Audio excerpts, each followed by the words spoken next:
Comme promis, je vous retrouve pour la dernière édition de cette semaine de direct, comme d'habitude, deux volets. Le premier volet, donc commentaires et actualités, le deuxième volet débat, qui reste évidemment dans le cadre de l'actualité. On va parler de beaucoup de points. Alors vous savez que l'achat des Mistral, évidemment, le principal sujet. Nous aurons peut-être un général expert en sécurité qui va nous parler de tout ça. On attend confirmation. En tout cas, ce qui est sûr, c'est qu'avec notre expert en économie, banque et finance, et puis membre aussi du Parlement, nous allons parler de ce mois de Ramadan dans le sens économique, bien entendu.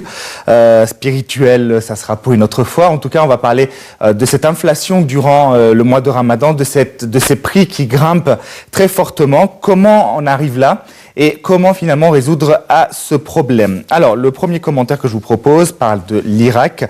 Les troupes peinent à avancer dans Falloujah, en Irak, et 20 000 enfants sont bloqués. Les forces irakiennes soutenues par les alliés américains se heurtent aujourd'hui à la résistance de centaines de terroristes du groupe Daesh. À Falloujah, où selon l'ONU, 20 000 enfants risquent un recrutement forcé. Dans la Syrie voisine, 40 civils ont été tués dans le nord du pays par les bombardements du régime de la Russie, de la coalition internationale conduite par les États-Unis, tandis que Daesh faisait face à l'offensive d'une alliance de combattants arabes et kurdes sur deux fronts plutôt. Tout de suite, commentaire.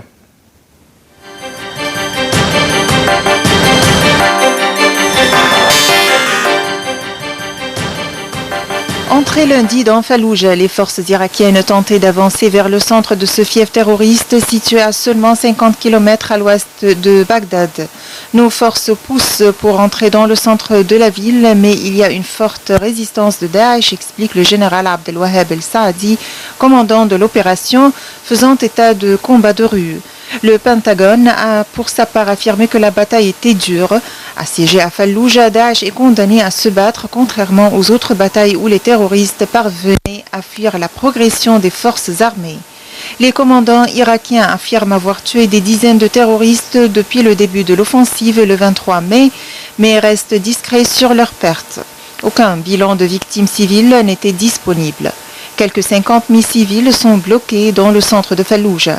Parmi eux figurent au moins 20 000 enfants qui risquent le recrutement forcé, a déclaré le représentant de l'Irak pour le Fonds de l'ONU pour l'enfance, l'UNICEF. Les enfants sont forcés à porter les armes pour combattre dans une guerre d'adultes.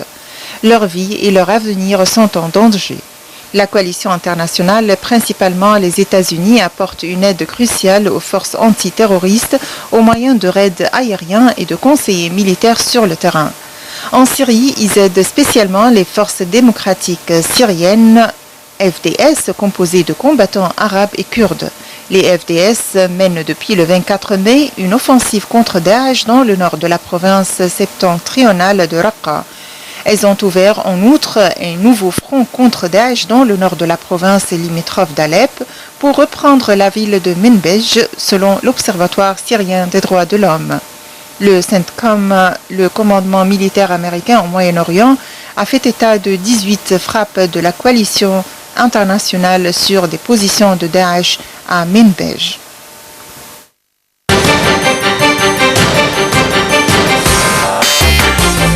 On part en Syrie, donc le Conseil de sécurité des Nations Unies tiendra une réunion d'urgence demain sur la Syrie pour décider si les largages d'aide humanitaire doivent être effectués après que le régime d'Hamas ait autorisé des convois humanitaires pour accéder à deux villes assiégées.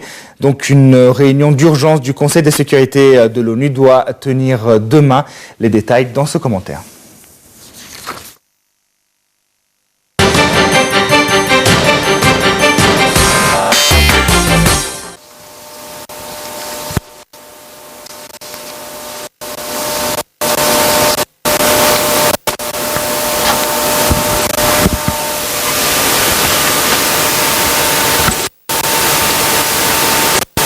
Le Conseil de sécurité des Nations Unies tiendra une réunion d'urgence vendredi sur la Syrie. L'ambassadeur de Russie auprès de l'ONU, Vitaly Tchurkin, a estimé que l'arrivée de ces convois humanitaires aux deux villes assiégées était un pas positif et a suggéré de suspendre pour l'heure un projet de largage d'aide humanitaire par avion sur les cités isolées. À l'inverse, l'ambassadeur britannique Matthew Rycroft a demandé cette réunion d'urgence du Conseil pour évoquer les possibilités d'accès aux villes assiégées par des convois humanitaires et pour demander que ces largages décidés le mois dernier par les 20 pays du groupe international de soutien à la Syrie, l'ISSG, aient lieu comme prévu. C'est trop peu, trop tard, a regretté M. Rycroft. Je pense qu'on doit s'en tenir à ce qu'a décidé l'ISSG, qui est que dans ce scénario, il faut des largages d'aide humanitaire. L'ISSG avait fixé le 1er juin comme dernier délai pour que des convois puissent avoir accès aux villes assiégées, sans quoi les Nations Unies procéderaient à des largages d'aide humanitaire. Un convoi humanitaire est entré mercredi à Daraya, le premier depuis le début du siège imposé en novembre 2012 par le régime à cette ville rebelle de la province de Damas, mais l'aide n'inclut pas de nourriture au grand désespoir des habitants affamés. La ville de Moadameya a également reçu une aide humanitaire pour la première fois depuis le mois de mars. L'ambassadeur de France, François Delattre, qui dirige le Conseil durant le mois de juin, a également poussé pour que soient effectués des largages d'aide humanitaire sur les villes assiégées en Syrie.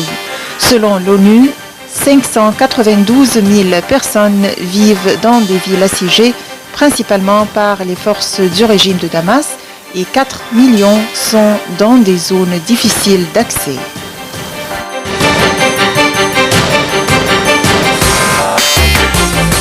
Et pour conclure, donc, crash d'Air Égypte ou d'Égyptair, le signal d'une première boîte noire détectée. La marine française avait détecté hier le signal d'une des boîtes noires du vol Paris-Le Caire d'Égyptair qui s'est abîmé en Méditerranée il y a 12 jours, mais il faudra attendre au moins une semaine pour pouvoir les repêcher. Seuls les analystes et des analyses des enregistrements du vol permettront de connaître les causes du crash donc, de l'Airbus A320 d'Égyptair qui s'est abîmé le 19 mai entre la Crète et la côte du nord de l'Égypte avec à bord 66 personnes de plusieurs nationalités. Tout de suite, détail de cette actualité.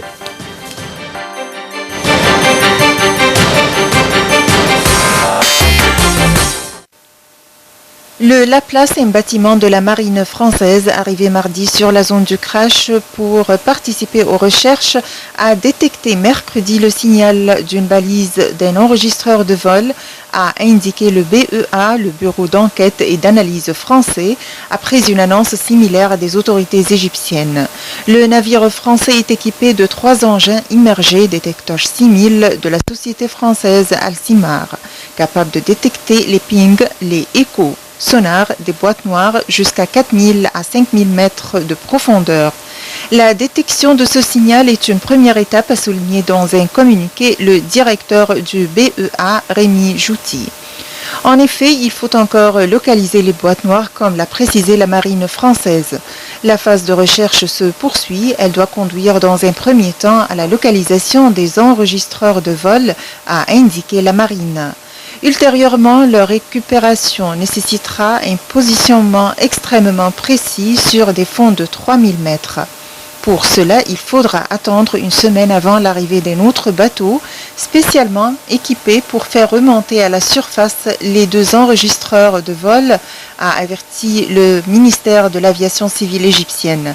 Un navire de la société Deep Ocean Search équipé d'un robot permettant de repêcher les enregistreurs doit rejoindre la zone du crash vers le 10 juin. 40 Égyptiens, dont l'équipage, et 15 Français se trouvaient à bord du vol MS 804 d'Égyptair. Parmi les victimes figurent aussi 2 Irakiens, 2 Canadiens, ainsi que des ressortissants d'Algérie, de Belgique, de Grande-Bretagne, du Tchad, du Portugal, d'Arabie Saoudite et du Soudan.